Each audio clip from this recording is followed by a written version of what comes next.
Hello and welcome to Fire Walk with us. I'm Paul. I'm Dave. And Justin.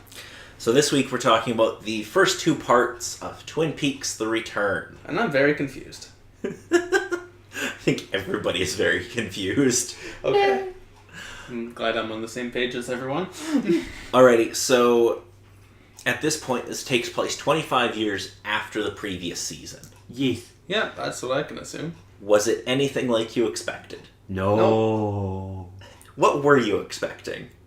Honestly, I Actually, don't know. starting in Twin Peaks when all of a sudden we jump over to New York and I'm like, what? Let's check out this glass box and these two making out in front of it. Oh, okay. Well, no. It starts with just the guy looking at the box. Yeah, there's a lot of just blank staring at nothing for a while. Dude. How about I go through the plot quickly? Nah, that would probably help some people. Yeah, for the first 20 minutes, it was just blank staring for the most part. Dude, this is Twin Peaks. It has to have at least a couple sessions of that a season.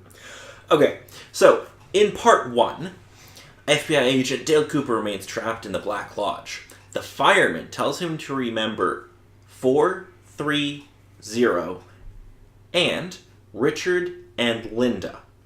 Back at the Great Northern, Ben Horn introduces his brother Jerry to his secretary Beverly.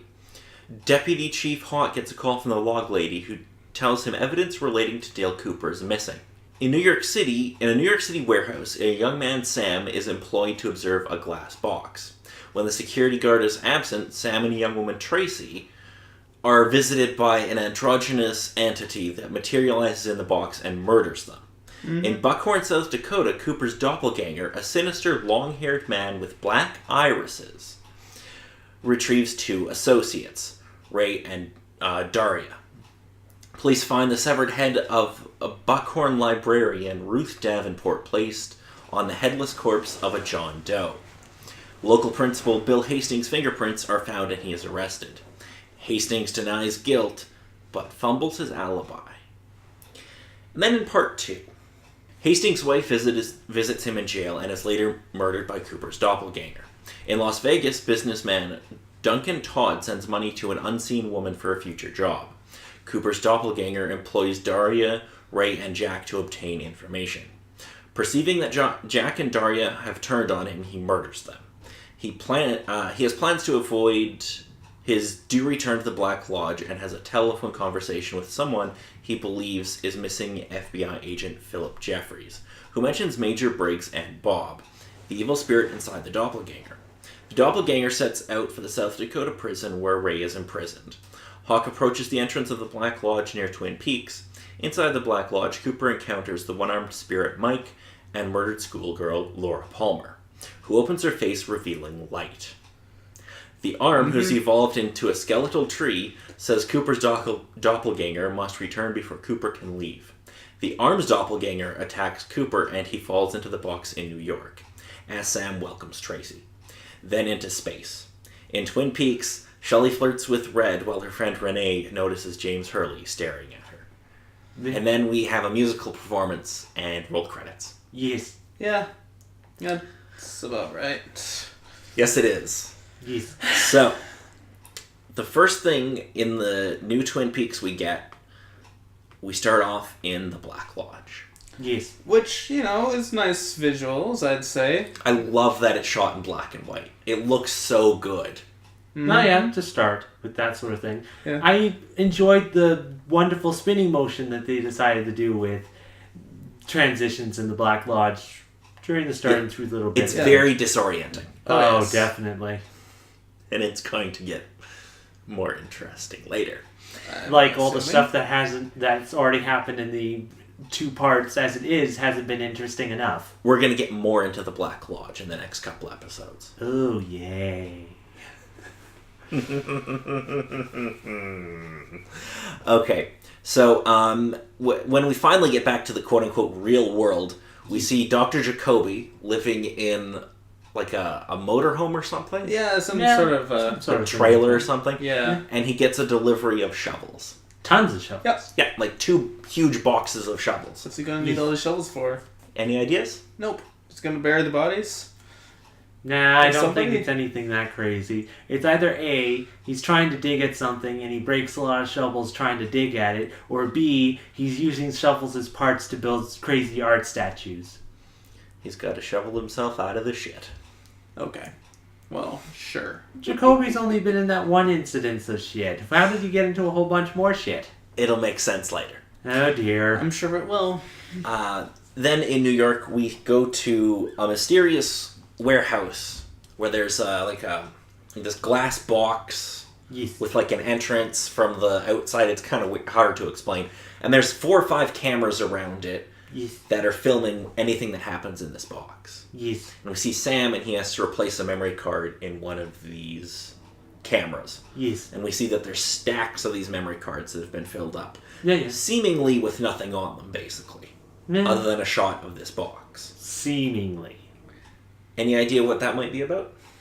I think it's kind of a question of who was the one that went ahead and asked for this glass box to be made. Supposedly some billionaire or something. It could have been, what's his face?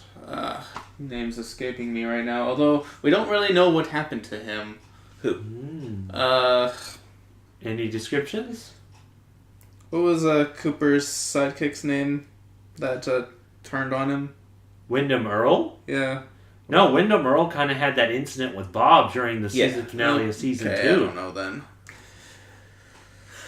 Okay, I really have no idea. So when we finally get to Twin Peaks, we see Ben in his office. Jerry comes in, and Jerry is now a pothead. Yeah, pretty much. I was kind of like, what the heck happened to you? And then I was like, oh wait, you're that sort of person. This isn't too much really of a surprise. It's pretty great because he's got like I think it's a muffin or bread or something that's got pot in it, and then he's using like pot infused jam on it. It's great. I ain't touching what you're having. Meh. So we get Cooper's doppelganger, who has the long black hair and the black eyes. Yes. Yes, now that we know that that Cooper that came out of the Black Lodge from season 2 is a doppelganger. Yes, Yes. he most certainly is. In the glass box, we see it goes completely black, and we see some creepy white figure appear Meh. before Tracy and Sam are killed. Yes. Yep. The log lady gives a message to Deputy Chief Hawk. Something is missing, and you have to find it. It And relates to something- Special Agent Dale Cooper. The way you will find it has something to do with your heritage. Yeah. Any ideas? No, but basically he goes out to investigate where, you know, Cooper disappeared. yeah, that's about it. But with the people that the log lady could have called, She called Hawk. yeah, Hawk is usually the best one. He has a Although- really good tendency to find things. There was this one guy that came in and asked for, Sheriff Truman. yeah, Sheriff Truman. Yeah. But Lucy asks which one. Yes. So, Yeah, there was that scene. Is there a Mrs. Truman? No. But there is another Sheriff Truman. Okay, then. Huh. Well, yeah, I guess that was the case, because Hawk was there, but Truman wasn't. I was kind of curious where the heck he ran off to. So, Supposedly, from what she said, it was hospital or fishing? yes. So, the Truman that we know from Season 1 and 2 isn't going to be in Season 3. Oh. Oh. The actor had retired and just didn't want to do it. No. So, I believe it's his brother that is in this season. And we will meet him soon enough. Okay. Oh, yes. We see Laura in the Black Lodge where she pulls off her face. Yeah, Yeah. You know, she pulls off her face, this bright light, and puts it back on. I'm like, what the hell is that all about? It's like, Should I be concerned about this, or should I question this? I don't know what I'm looking at here. congratulations, Twin Peaks. You actually got some decent effects going because of the money. Good job. Well, yeah, they've advanced 25 years and they've got a much better budget. They can actually do some of the crazy stuff that they supposedly have in mind. Like that floor effect when Cooper yes, was falling definitely. through. Yeah, definitely. That was interesting to see. Yeah. Yeah. That was cool. You will see, especially in the next couple episodes, they definitely have a lot more money this time. And they have a lot better tech. Yeah, it'll be interesting to see. I mean, they have that arm thing. Yes. It's, Yes. Try to describe it, Justin. It looks like a tree that has kind of a silly fleshy brain head up on the top of it. It's like a dead tree with like a heart on it or something. Yeah. That No, talks. I'd say more so of a brain that's standing up on its end. Yeah, maybe. yeah, and it kind of moves. Yeah, Yep. it moves fairly decently. It's a thing. It's a thing. I wasn't really expecting anything like this so far. The one thing that was sort of crossing my mind was, did they have a prop like that originally in the second season, or is this new? This is new. Because I vaguely remember Cooper running by a room with a big tree, but I think it was just a standee before it was animated in season 3. Yeah. So, we get a moment with Andy and Lucy. It's so nice to see them again. Yes, and supposedly they have a son. Yep. Who's 24. 24. For 24? Yeah, okay. We're gonna meet him soon. Neat. I'm pretty sure he is a bright-minded individual.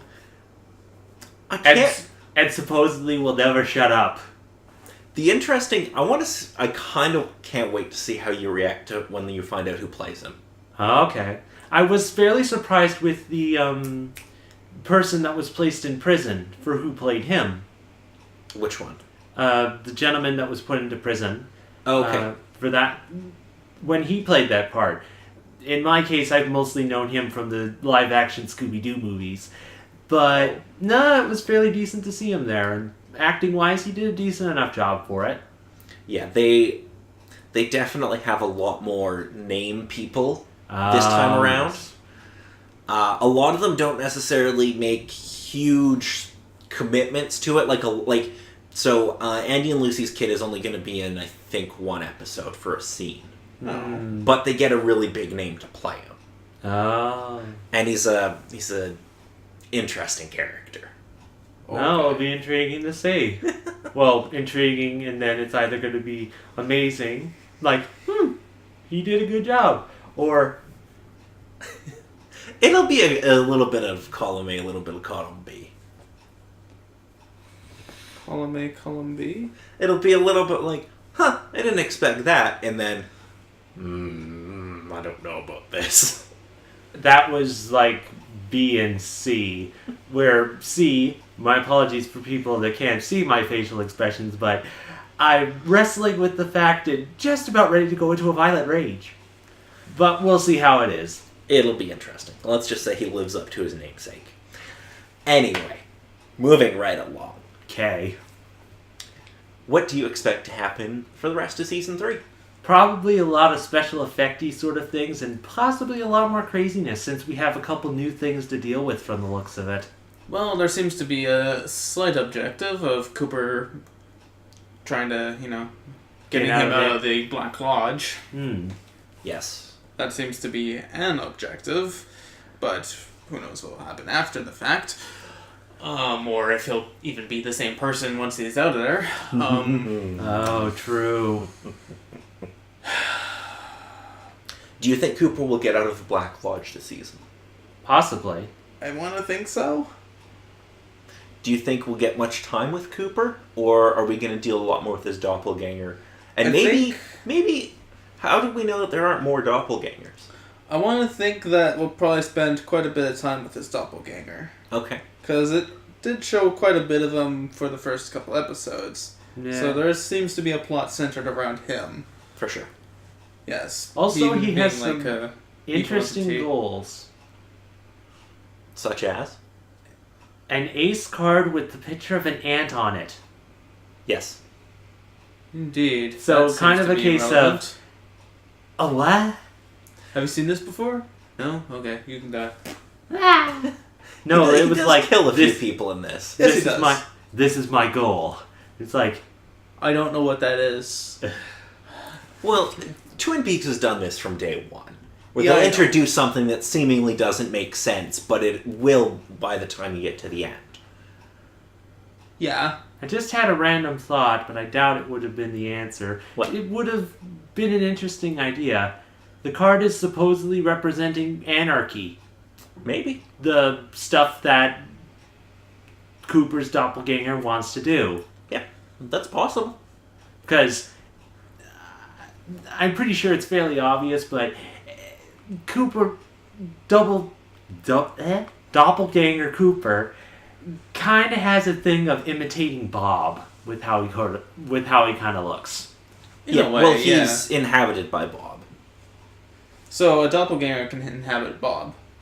No. No, Bob the is controlling the doppelganger. Oh. And that's how I've always understood it, at least. Okay. It seems a bit more that, supposedly, if Liam was kind of a decent explanation of how Bob works. It was interesting to see Leland again. Yeah. Just randomly. Yeah, so who else do you expect to see back this season? Well, it was interesting to see the couple people that came back, but the sheriff, most definitely. Audrey, Shelley, Donna, especially. Possibly see how Hank and them are all doing, especially Nadine. Was that the same Hank or a different Hank? No, Hank, no, it was Ed, excuse me. Oh. Ed with the gas station and whatnot. Alrighty, so this episode definitely, it's starting to jump around and expand its reaches a bit. We're going to New York, we're going to South Dakota, we're going to Las Vegas. Yeah, definitely. I was kind of like, Yep. My goodness, Twin Peaks, you're doing a little bit of globetrotting, aren't you? Globetrotting over the States, if that's anything. Man, it's definitely a bit more expansive than season 2 and 1. Yeah, where the most they've gone to is like Canada, just barely across the border. Meh. Yeah, they didn't exactly do a whole lot of traveling in the first 2 seasons. Yeah, to be expected. Alrighty. So, who was your favorite character or moment in these 2 episodes? Seeing Andy and Lucy together and just hearing that they have a kid at 24, and it's just like, yay, we get to supposedly meet them, and they look so cute. It's just yay. Okay. I like being introduced to new characters that immediately died. Well, it wasn't immediate. Okay. They got about 20 minutes. It's kind of a case of, why should I bother caring about you? They died. Oh, okay, I'll have to care about your death, not your personality. Okay. Yeah, they didn't really have much personality to begin with, I don't think. Well, Justin, I just know you're going to love a character that pops up in the next episode or 2. Oh, And then boy. not anymore. Oh no, he's going to be in it for quite a while. Oh. Damn it. Dougie Jones. Dougie Jones? Dougie Jones. Okay. You are going to love him. No, I don't think he was mentioned. No. Not in these couple episodes. There was that woman that was up near the start that sort of discovered the bodies. I was just don't like, you know? wow, a person that has an even worse memory than me. And she has a Midwest accent. Oh boy. Yeah, so they find a dead body with the head of Ruth Davenport. But the body of another person. Yes, the body of a John Doe. Yeah, but before all that, she was like, she found the smell and calls up, the cops or whatever. The Chihuahua noticed it, and she's like, oh, what do you okay. smell? Oh, no, I smell it too. And then she's all like, you have to get the keys from the one guy, but I think he's out of town, but it should be on the other guy, but I have keys here. Yeah, she's a right proper idiot. So, is there any particular mystery that's brought up in season 3 that you're the most interested to see explored? Well, they've already pretty much explored some of the glass box. A little bit. Yeah, a little bit. What is the case with the hobo man? Very good. You noticed him in the jail cell. Well, it was kind of... it was kind of a little hard to miss him. He was kind of like, yeah. And then he just sort of- vanishes, and and he then goes, just woo! sort of faded out of there. And I was like, oh, okay. Looks like his face just kind of flies off the screen, sort of like, woo! Yeah, just a little bit like that. Well, he will be back, and he will be important. I'm sure he will be. Well, It's hard to think of anything that's random that doesn't come back. it was. I cannot remember her name now. I am ashamed. Laura. She had that little discussion with Cooper before being pulled up, screaming, up into a different spot. So I'm sort of like, is that a good thing and typical thing that's happening, or should I be slightly concerned? Let me just say, we're going to get deeper into the Black Lodge, Yeah. and things are going to get weirder before they get more normal. I wasn't gonna think this is gonna get any more normal yet. Yeah, after the scene with the first bit of the glass box with the guys, yeah, I'm kind of expecting craziness. So, are you expecting Season 3 to end on a cliffhanger or more of a resolution? Well, I'm not sure. Is there any sort of specific details about how long the season's going to be lasting? So, Season 3 is 18 episodes, Yeah. all of which have already aired. No. There is currently no firm plans for a Season 4. Oh There- boy. Allegedly, Showtime is open to doing another season, but there's nothing official. Yeah. Hmm. With how it sits, I think I'll place my bit on they might do a little bit more resolution. Okay. They may leave some questions unanswered, or it may just throw more questions at you, like they did the end of season 2. But resolution-wise, it'll answer the couple big, important, burning questions Are that you sure? everyone kind of has. Are you what really you're- sure? Is that what you're saying, or is it just going to be a case of, oh, you wanted some resolution to things? Here, have more questions. All the questions. That's what I'm expecting. More questions. Oh, okay. It's going to be an interesting journey. Yay. Alrighty, so I think that's going to be it for this week. I'm Paul. I'm Dave. And Justin.